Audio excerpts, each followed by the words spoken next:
It's basically a positive bias theory developed in the 1970s by two psychologists whose names I cannot remember off the top of my head, but you can Google them.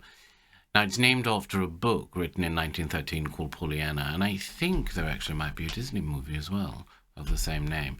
Anyway, Pollyanna was a young girl who was passionately and doggedly optimistic and great, and, held a hugely grateful view on everything on life. I mean, we're talking psychotically optimistic here.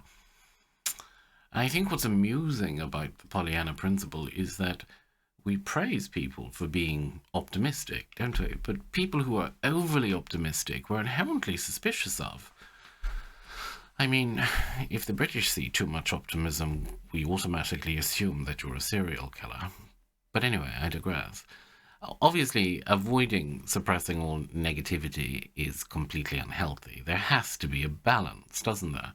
And contrary to what self-help gurus will tell you, there isn't always a positive or silver lining in every single situation.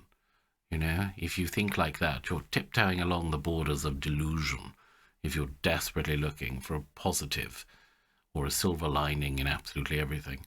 It's far healthier to acknowledge and, appropriately release negative emotions as they naturally occur. And then you can return to a positive perspective if that's your natural default mode. That's fine. So, don't be a Pollyanna. Strive for balance. It's much better, much healthier.